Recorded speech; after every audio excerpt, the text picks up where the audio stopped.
Transferring power with the leg. The first exercise, we do 3 jumps. After the 3 jumps, we do sprint. And the basic movement, the distance between the 2 feet is a bit smaller than shoulders. Not so important. This or this, not so important. But when you do the jump, the heel is off the ground. Don't put the heel on the ground when you do 3 jumps. When you 3 jump, heel is not on the ground. After 3 jump, explosive. And the jump also explosive.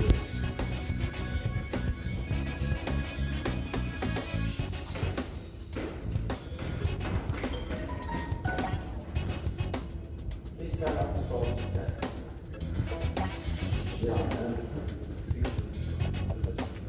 And another version, we do 3 jumps forward and then sprint.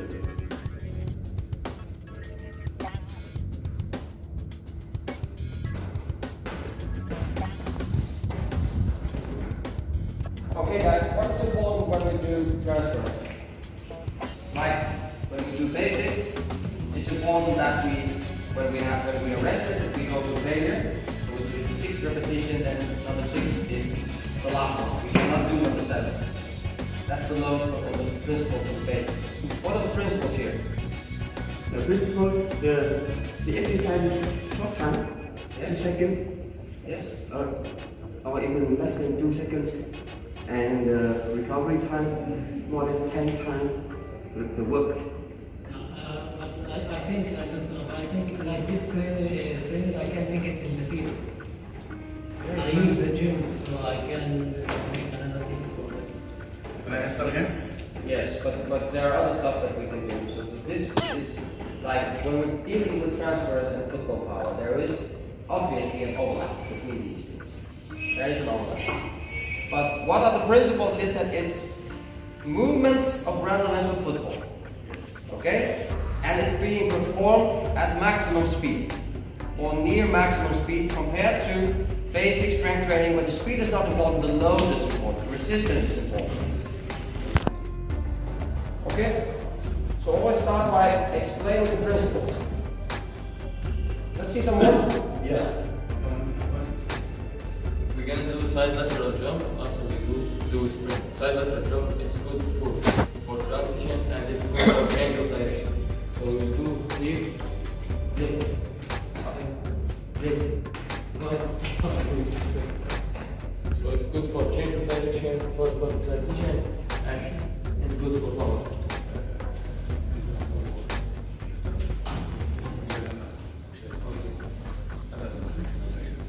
We can do it for forward, side, side.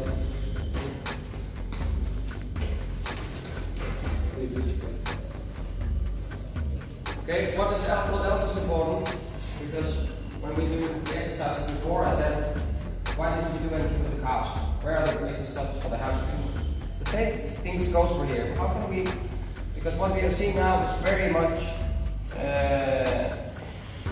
quadriceps orientated. How can we do something that is more specifically for the hamstrings? Using the same principle. These exercises are fine. Going back and then sprinting forward. Yeah, can you show us some different examples?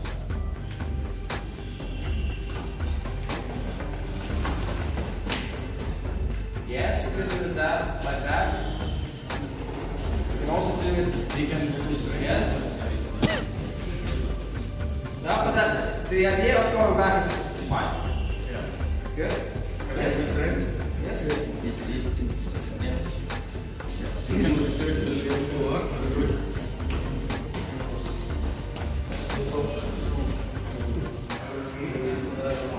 You can do like that.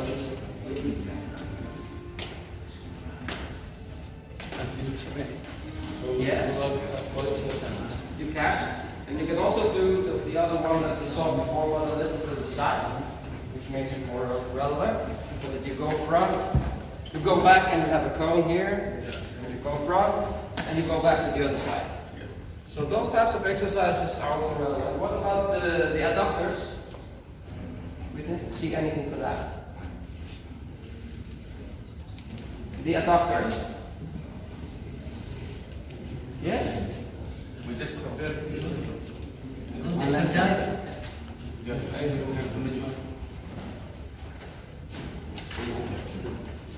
Yeah, I'm not sure that you are activating the adductors in that way. More quadriceps. Yes? I'm not a pro, but can I make exercise? Yes, you can. Like coins, and after minute 1, 2, 3, 4, and make 1, 2, 3, and 4, and then stop. Yes. Don't make it too long because we don't want to make any anaerobic training. But it could be when you have you sprint to a cone or sprint, don't sprint, you do explosive steps. You stop, you go to the side, you go to the next. You go to the side and you go to the next. So also when we do transference, we have to think in muscle groups. How can we activate relevant muscle groups? Example, no?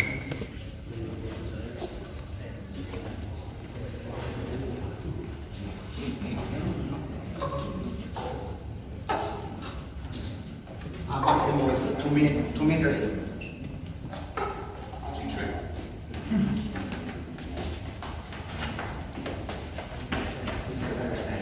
Yes. Don't make it too long. You don't have to make the last one. Because we don't want them to have too many elliptic activity. And it will be if we have too long exercises. So very short movements. Maximum intensity. Did you think about it? Do you have anything else to show? Or did you think about upper body things? Upper body? Pushing explosive. Yeah, and what about plyometrics? You didn't even show us any plyometric work. Can we see that? Some plyometric jumps. Yes? You can use the treadmill. I don't have to remove this one. The treadmill is already there. And then we pretend that the treadmill is 3 times higher. Yes? So basically, I'm going to do a depth jump. So what this is basically you drop down from a box and you're going to jump up as high as you can. So it depends on what you want your athletes to achieve. You can have more force absorption. So for early beginners, you just want to drop, make sure they land properly, and you go for a jump. But then as they advance into a more plyometric based exercise, you just want a short contact time, about less than 200 milliseconds. Okay? So drop and jump up, then go into a sprint. Yes. And studies have shown that these types of exercises, plyometric exercises where you have a marked eccentric activation before you do the concentric work, is really, really efficient. Also in working with synchronization of the neural signals to the muscles. So you get more synchronized, meaning that you activate muscles in a more sensible manner. Good. We have to move on because time is going. Yes? Also, we have one more. Okay, let's see. Like we see the feet. We touch in one drop. Yes. I wouldn't do that one because it's too complicated, and I don't want them to lie down there on the knees, jumping up, also for injury risk. You did fine. We want to demonstrate principles. The exercises are not, they can be done in many ways, as we have had discussions about.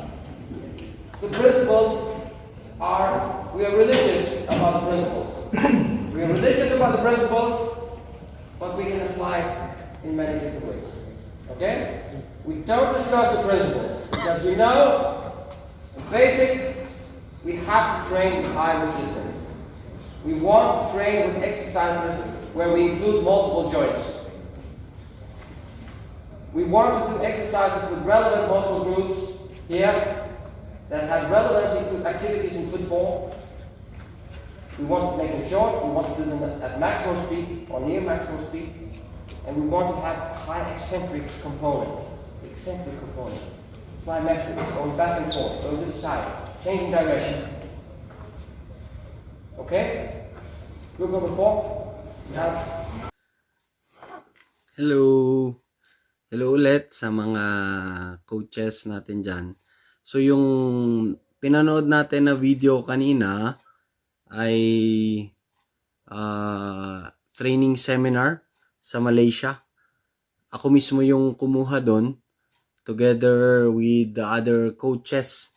Yung mga coaches doon ay mga educators also, mga professional coaches na rin sa different areas sa Asia. So, yung instructor doon ay from Europe. Okay, nag-work siya sa professional clubs sa So, si Coach Mandy Moore. Okay? So, gusto kong i-discuss yung pinanood natin para tignan natin kung ano yung mga makuha natin na lesson doon when we coach yung teams natin, yung mga players natin sa areas natin. Okay? Yung una doon is mention doon yung principles. Pag sinabing principles, yun yung tutukan daw natin. Let's focus on the principles. Anong ibig sabihin nun? Wag tayong basta kopya ng kopya. Yung previous na videos ko, di ba? Sinasabi ko, we have to understand. Okay? So, we have to focus on the principles. Sabi niya, kung ano yung reason bakit ginagawa natin. So, kung nakita nyo yung mga exercises, bakit natin pinapagawa yon? Bakit natin ginagawa sa mga bata? Sa mga player natin? So, we focus on the principles. Why we let them run with this number of repetitions? Why do we ask them to do different movements, di ba? So, kailangan intindihin natin. So, yun. We need to understand the principles. Okay? And yun yung tutukan natin, yun yung focus natin. Kung maalala niyo yung sabi ko, di ba? Yung 5 fingers, ang topic natin ngayon is yung physical aspect. So, yung principle behind sa basic power. Ito yung topic natin ngayon. Basic power. Paano natin maturuan yung player natin na magkaroon ng power. Powerful kick, powerful speed, di ba? Yung acceleration, yun yung sinasabi doon, okay? So we do exercises para ma-activate yung different muscle parts. Yung ipapagawa natin kailangan iba-iba para may bago na naman. Tapos ma-activate yung muscle nila sa feet, sa legs, tapos sa katawan. Okay? And then yung transference na mention niya, medyo advanced yun, pero nasa ano yun? Nasa yung reason kasi para maging powerful yung player natin, kailangan ma-establish yung strength tapos gagawa sila. Kung pansinin niyo, merong exercise and then gagawin nila, di ba? Ngayon, may ipapakita rin akong exercise na ginagawa namin for high school, for kids, para pwede nyong gawin din. Okay? Another one, sabi doon, make it short. Okay? Yung shortness na yon kailangan yung maximal speed na ilabas doon. Konti lang yung exercise, tapos kailangan ma-execute. Okay? Kung habaan kasi natin yung exercise na mabibilis, prone sa injury. Okay? So, plyometrics also. Plyometrics naman, pag na-establish mo na yung strength, tapos yung exercise, elevate mo, yun yung ibig sabihin. Tapos, focus on eccentric movements. Okay? So, yung mga yun, anyway, gagawa ako ng ibang videos for those topics. Pero ngayon, yung basic power, yung pinanood nyo, paano natin gagawin sa players natin. Ngayon, yung susunod na video, may ipapakita ko para mas maintindihan natin. Okay? So again, focus sa principles and then try to be cautious doon sa safety measures pag magpapagawa tayo ng exercise. Especially now, nasa bahay nyo, okay, pag magbigay kayo ng instruction sa mga players nyo sa bahay, kailangan gradual, easy muna, then moderate, and then difficult. Okay? So, panoorin nyo yung next na videos. Thank you. Okay, we'll do 2 exercises. We'll do leg work and then immediately we have to do the stairs. Okay? Parang i-transfer natin yung basic power and then gawin natin. So Travis, ito ka. Okay. You do 6 squats. Hindi nga. 6 squats, ganito. Okay, squat. When you're doing the squat, feet na-level ng shoulder. Ano? Bend your knees, butt out. Ito, straight ha. Walang mag-slouch, kailangan straight back. And then look away ganun. Okay, we do 6. Go. 1. Slow down, pick up ha. So 1 more, go. Down. 1, 2, 3, 4, 5, 6, and then squat. Then walk lang. And then so white bear. Go.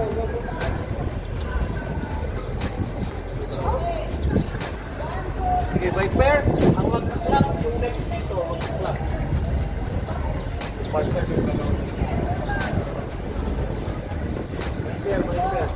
So mag-clap kayo ha. Tatlong repetition. Okay, ready? Ready? Can you do it? Go. 1, 2, 3, 4, 5, 6, and go. Next, go. Quick. Lower. Lower.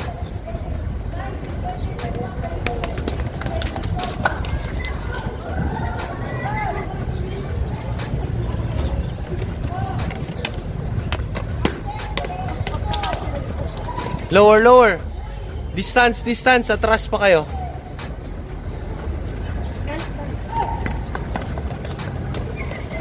Quick yan ha. Next. Get ready. Quick. 1.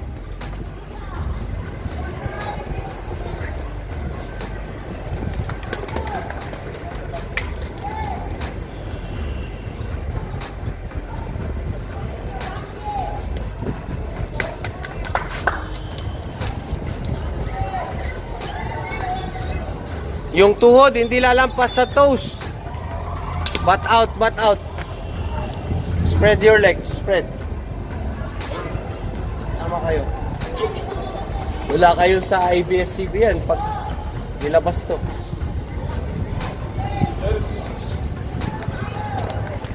Organize.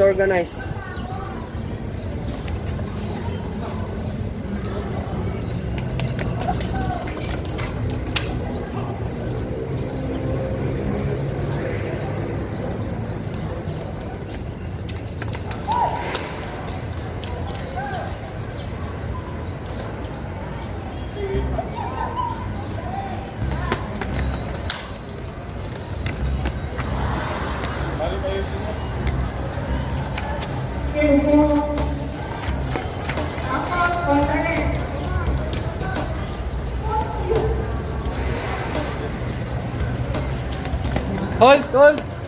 Okay, next. Lunges. You clap. Go. 1, 2, 3, 4, 5, 6. Lower. 1, 2, 3, 4. Join.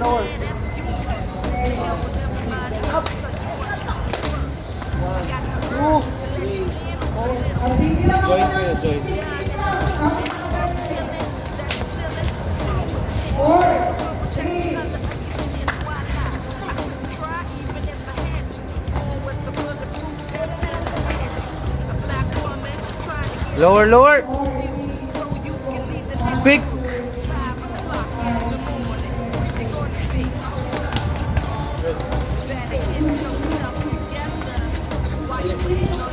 Do it properly.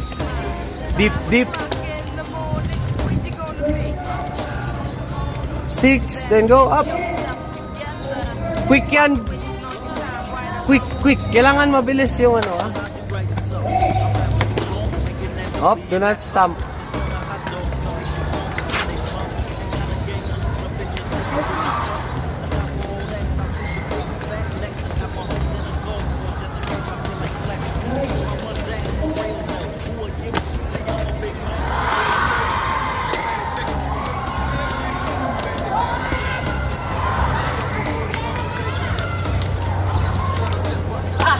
How many?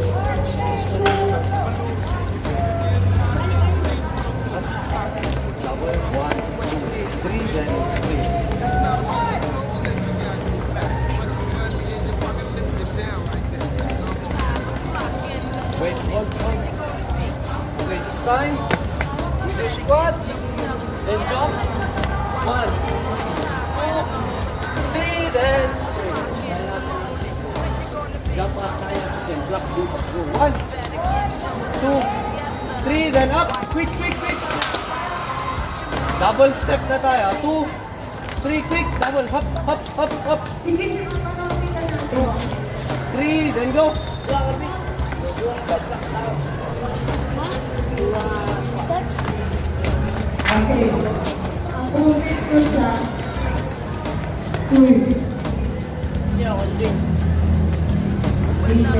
Black man jumping with your head in the ass hands. I watch white people shit.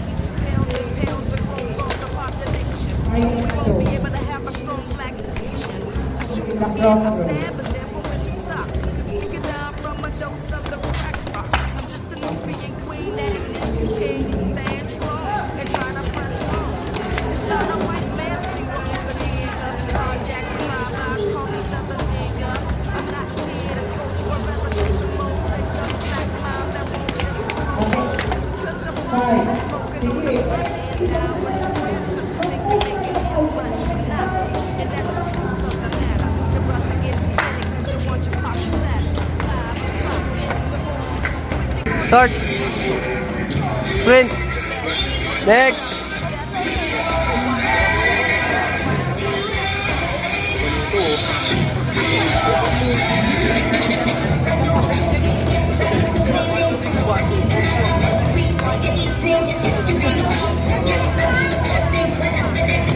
Yun. Hold nyo talaga, hold.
Now